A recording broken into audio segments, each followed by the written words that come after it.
it's Renee. In this video, I'm going to share my banana bread recipe with you.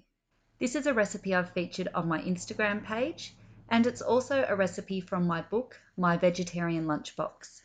The thing I love the most about this recipe is that it's really versatile. Sometimes we have this for breakfast, other times I pack a slice in our lunch boxes, and I always find when I have it in my lunchbox, it's really filling. It also freezes really well, and I have been known to thaw out a slice for dessert. For this recipe, you'll need spelt flour, bicarb soda, baking powder, coconut sugar, ripe bananas, maple syrup, eggs, and I forgot to show it, but you'll also need coconut oil. I'm going to start by sifting 1½ cups of spelt flour, half a teaspoon of bicarb soda, and 1 teaspoon of baking powder.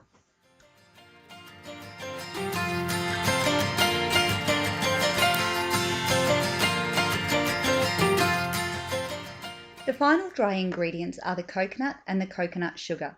You don't need to sift the coconut sugar, but I do find it sometimes gets lumps, and using the sifter is a good way to get rid of these, but you can just tip the larger particles in with your dry mix.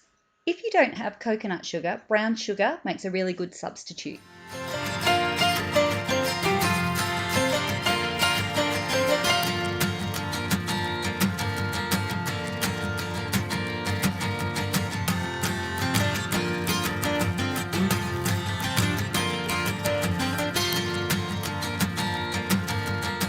Now it's time to combine the wet ingredients.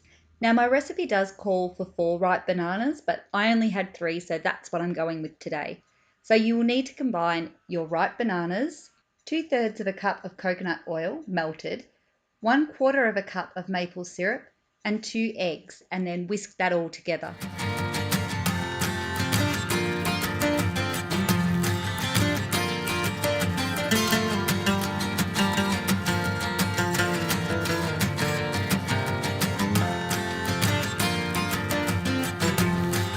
Once that's done, I make a well in the center of the dry ingredients, pour the wet ingredients in, and then stir to combine.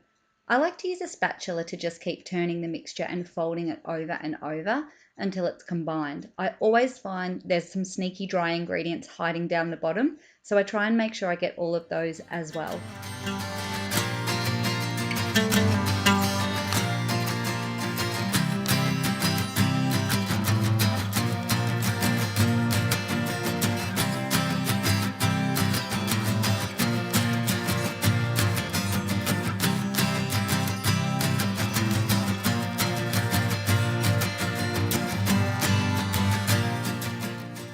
I'm going to lightly spray a loaf tin with some coconut oil and then line it with baking paper. I'm sure there's a better way to do this, but I just take one large piece and kind of push it in and then make sure that there's no creases at the edges.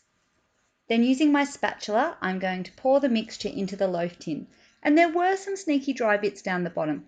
I'm just going to mix those in with the rest of the batter as I pour it in.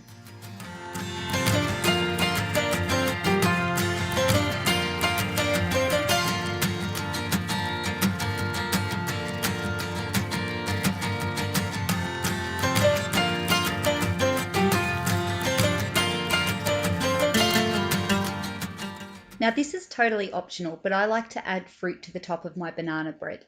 If I had another banana, I often use those, but I'm already 1 banana down, so I'm going to use fig instead.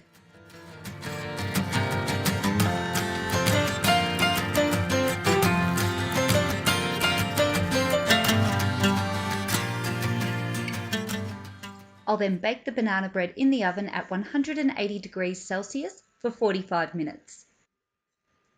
And there you have it, light, fluffy, delicious banana bread made with beautiful whole food ingredients. It's perfect for breakfast, lunch, snacks, or even dessert. Thank you so much for watching this video. I would love it if you would subscribe to my channel or check out my Instagram page. See you next time.